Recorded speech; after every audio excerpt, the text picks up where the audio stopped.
8번째 강의입니다. 나만의 서기 방법론을 지금 만드는 거죠. 정해놓고 여러분들의 서기 방법론을 관심 있고 전공이 있는 사람은 전공 반드시 살려야 돼요. 언어에 전공이 있거나 이제 무슨 역사의 전공이 있으면 저는 역사를 참 좋아해서 역사를 깊이 이렇게 파고들고 세계사에서도 조예가 좀 깊습니다. 성경의 역사는 물론 당연하고요. 너무 재미있죠, 역사는. 자, 그래서 지금 우리가 첫 번째 역사적 배경을 지금 계속해서 보고 있죠. 역사적 배경 속에도 정치적인 배경도 있을 수 있고요. 그러니까 자기 관심 분야를 여러 개를 이렇게 찾아서 성경을 읽으면서 그런 것들을 내가 찾아내고 그런 것들을 연구하자는 거죠. 그렇게 하면 내 서기 방법론이 더 풍성해진다.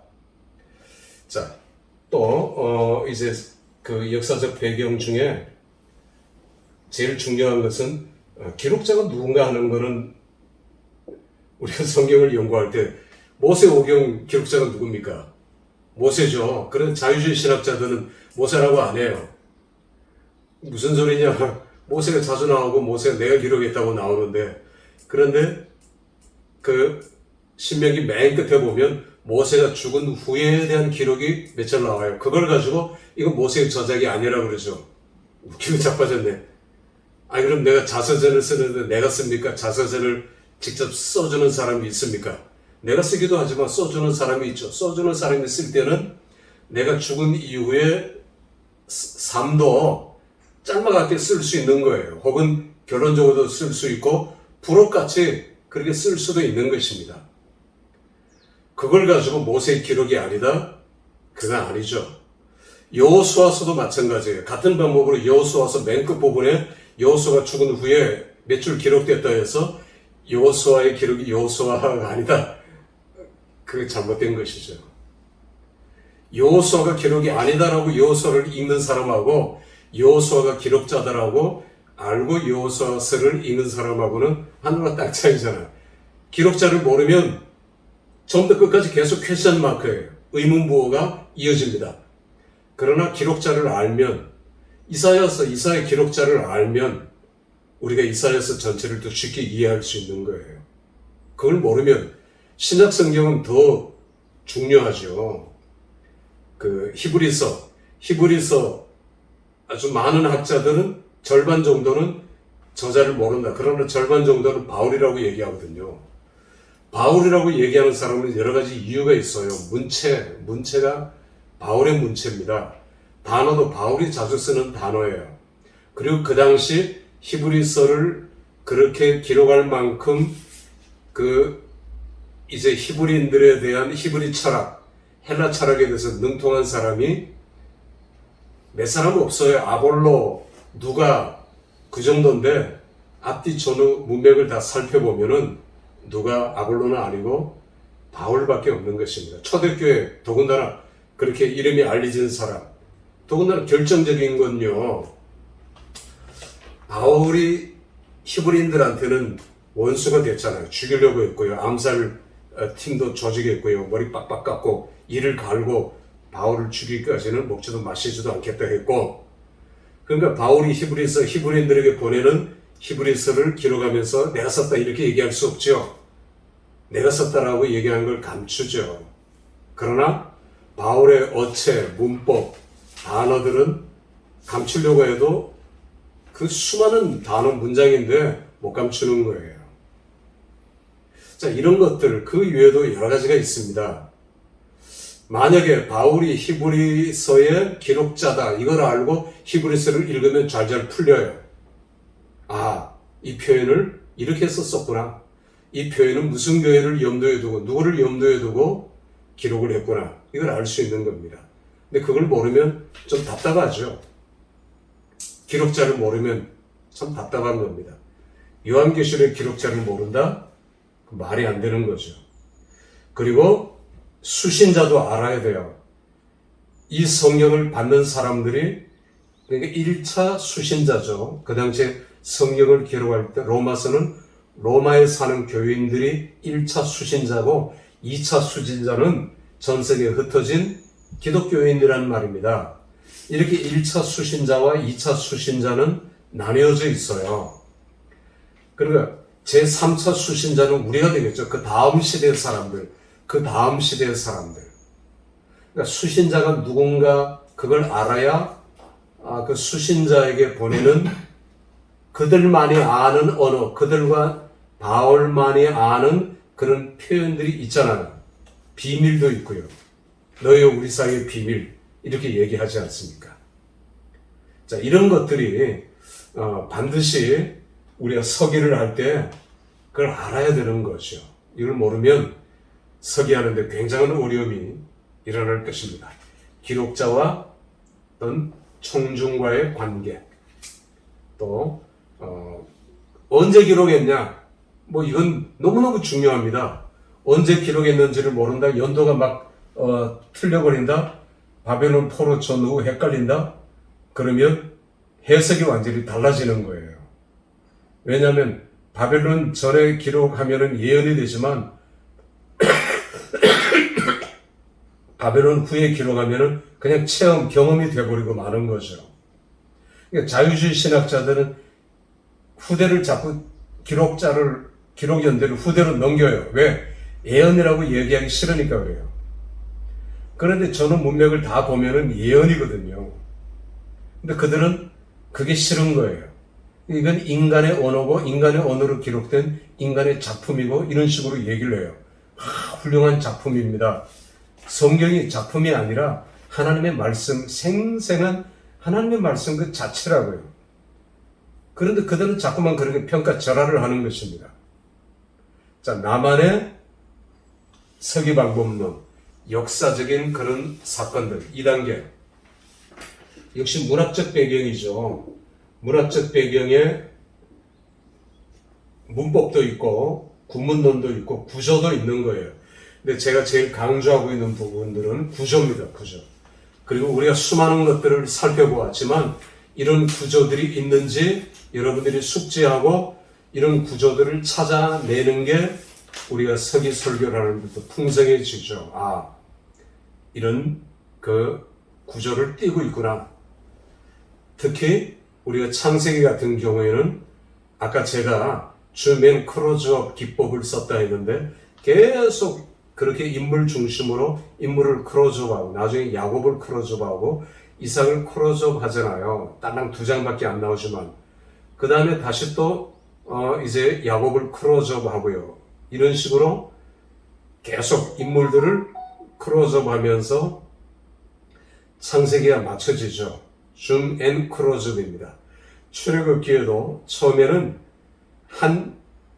이제 그 레위인 부부 이름이 없잖아요. 처음에는 안 알려지잖아요. 그를 통해서 위대한 모세가 나오면서 모세를 크로즈업 합니다. 그러다가 다시 이제 이름이 알려지지 않는 2명의 그 레위 그 3파 이 사람들에 이어서 모세가 세워지는 거죠. 그러면서 또 출애굽에는 계속 크로즈업 사건별로 창세기가 인물별로 크로즈업 했다면 출애굽기는 사건별로 크로즈업 하죠. 어떤 지역에서 마라에서 엘림에서 이런 식으로 계속 사건을 크로즈업 시키면서 끌고 나가는 겁니다. 가나안까지. 자, 그런 식으로 레위기에 들어가면은 처음에 7 제사에 대해서 나오다가 하나하나 크로즈업 하잖아요. 민수기 마찬가지입니다. 그렇게 해서 사건별로 크로즈업하고 신명기도 그렇고 여호수아서 다 적용해 보면 비슷하게 맞아 들어가요. 줌 앤 크로즈업 기법을 쓰고 있어요. 포로 이후에도 역대상 역시 족보를 처음에 나열하되 중요한 족보, 심지어 가인의 족보 절반은 잘라버렸다 했죠. 레위 지파, 유다 지파, 다윗과 다윗의 후손 왕들 이런 식으로 크로즈업 하면서 역대상하, 열왕기 상하가 크로즈업 시키면서 되어지죠. 자, 그런 것들도 우리가 성경의 전체적인 스트럭처예요. 전체적인 구조라는 걸 우리가 알게 되면 내가 지금 레위기를 읽으면서 주맨 크로저 기법을 한번 찾아봐야 되겠다. 그러면 성경 66권이 내 눈에 다 들어오게 되는 거죠. 그리고 그런 식으로 접근해 간다면 우리는 훨씬 더 효과적으로 성경을 서기할 수 있을 것입니다. 자, 이런 특별히 구조에 신경을 좀 많이 쓰자. 그리고 여러분들이 문법이나 이런 데 더 관심 있는 사람들은 또 거기에 관심을 기울이면 좋을 것 같습니다. 그 다음에 이제 또 이런 분들도 이제 번역에 관심이 많은 분도 있어요. 그러니까 번역 성경들을 서로 비교해 보는 겁니다. 물론 이건 평신도들은 이해하고 받아들이기 어렵겠지만 그러나 중요한 건 있죠. 70인 역에는 이게 빠졌더라, 이게 없더라. 그러면 교인들의 실력도 자연히 이렇게 올라가는 거죠. 킹 제임스 버전에는 또 이렇게 설명을 해놨는데 우리말 성경에는 또 없더라, 이렇게 되는 거죠. 그런 부분들도 상당히 내가 성경을 연구하고 이해하고 특별히 성경 공부할 때에는 이런 것들이 빛이 나죠. 교인들 보고 확인을 시키면 되니까요. 그리고 교인들도 연구를 해오게 하면 되는 겁니다. 과제를 주어서 성경을 요 부분을 한번 서기해 보시오. 또 여러분들과 같이 서기해 볼 수 있고요. 제가 또 여러분에게 문제를 낼 수 있을 것입니다. 출애굽기를 서기하시오. 그 구조 중에도 더블 이제 인클루지오가 있어요. 샌드위치인데 이게 더블로 된 겁니다. 샌드위치 밖에 또 샌드위치가 있어요. 그런 경우 있거든요. 솔로몬이 성전을 건축할 때 7장, 열왕기상 7장부터 7장 한 장은 자기 왕궁 14년 건축하는 게 딱 기록되어 있어요. 그런데 그 주위에는 성전 건축이 딱 되어 있어요.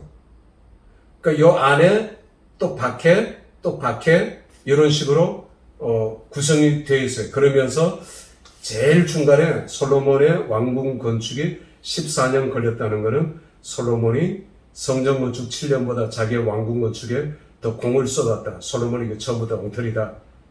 이게 성전 건축보다 자기 살구멍, 자기 왕궁, 처첩들을 위한 궁을 지어주는 일에 더 열심을 냈다.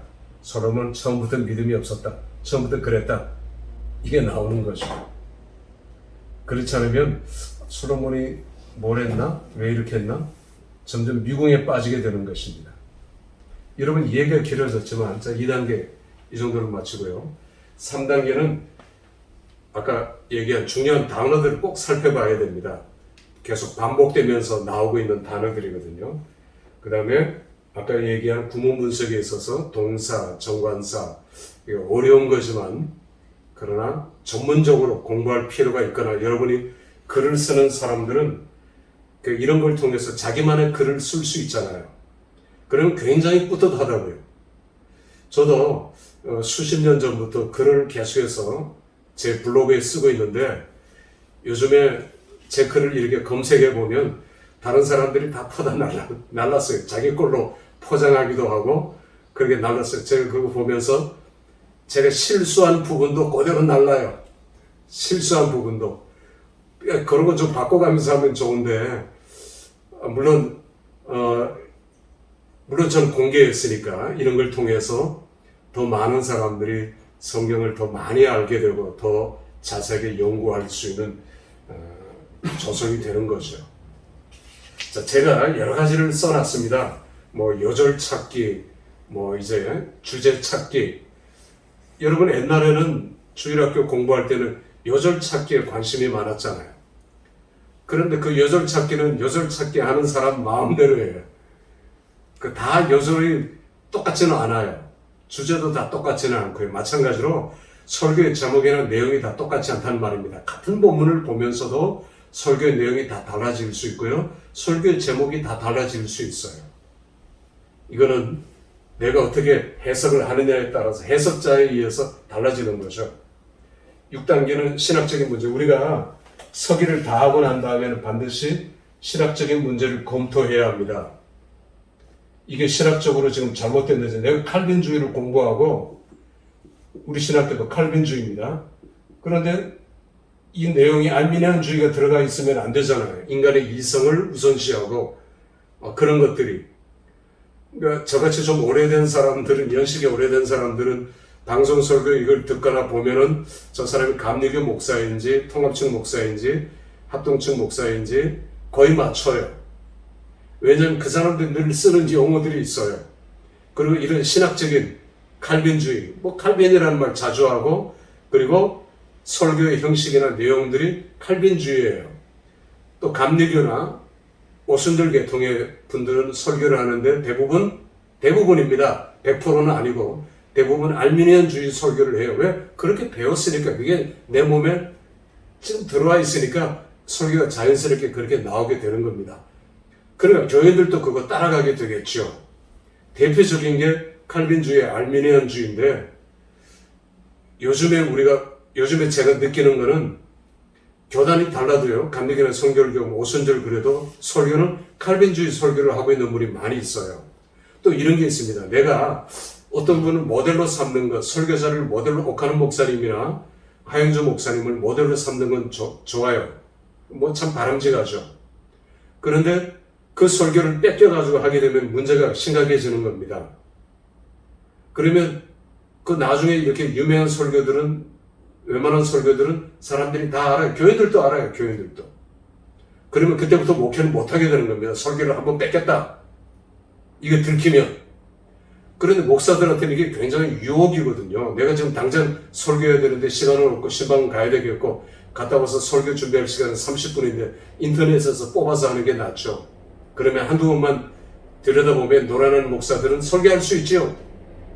그런데 이게 유혹에 계속해서 쌓여버리면은 계속 남의 설교집을 뺏기게 되고 인터넷에서 뽑게 되고 계속 그렇게 하게 돼요.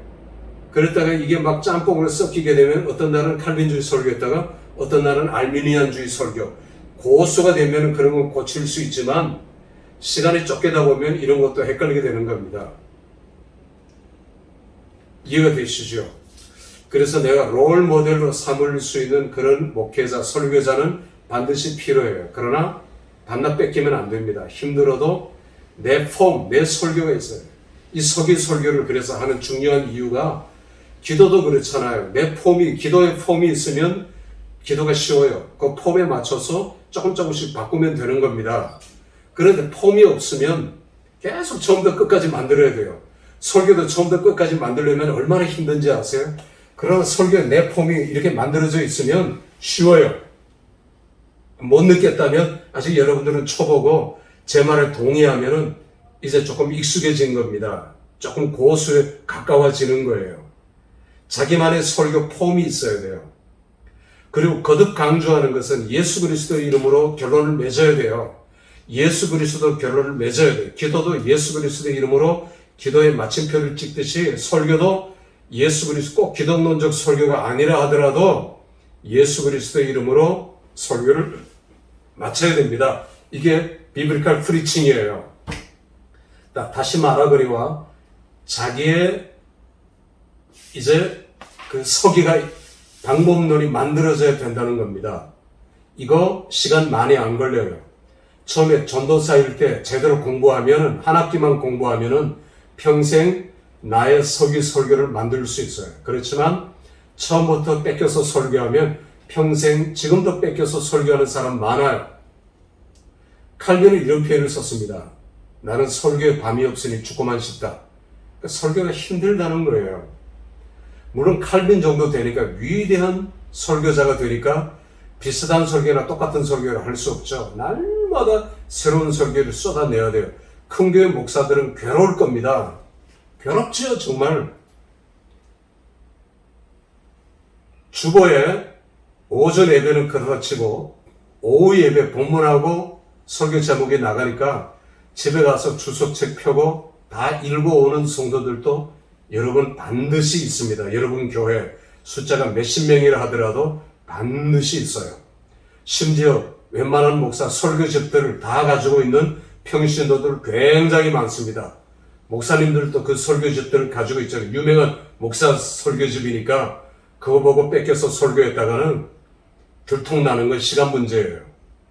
그러면 목회 못합니다. 조심하셔야 돼요. 또 대한민국에서 제일 큰 강남에 있는 장로교회 목사님이 저 시골에 있는 목사님 운영하는 블로그의 설교를 아무 생각 없이 뽑아서 괜찮다 싶어서 그걸 그대로 설교했는데 몇 년에 그게 들통이 났어요. 왜냐하면 유명한 교회 목사님 설교는 녹화가 되잖아요. 그리고 이게 기록으로 남는단 말이에요. 성도들 중에 누가 하나 유튜브로 찍을 수 있고요, 요즘은. 그러니 남의 거를 표절하기도 힘들고 지금 그렇습니다. 설교하기가 작은 교회는 뭐 뺏겨서 설교하든 뭐하든 2번 설교하든 3번 설교하든 다 새로 듣는 것 같은데, 물론 큰 교회도 예배는 아니겠지만 큰 교회일수록 신학적인 문제에 조심해야지, 신학적인 문제에 한번 걸려버리면 목회 생명 끝나는 경우들이 많아요. 그러니까 본인이 처음에는 느끼지 못해요. 위기의식으로 느끼지 못합니다. 그런데 한두 번 브레이크가 걸리고 나면 그때부터 바짝 긴장이 돼요. 설교가 두렵습니다. 그때부터는. 너무너무 두려운 거예요. 그리고 설교 준비에 너무 많은 시간을 할애하고 그렇다 보면은 잘못된 설교로 나갈 수 있는 거예요. 여러분, 제가 감히, 그리고 정말 중요한 나만의 서기 설교 방법론을 꼭 만들어라. 다음 시간에 이어서 하겠습니다.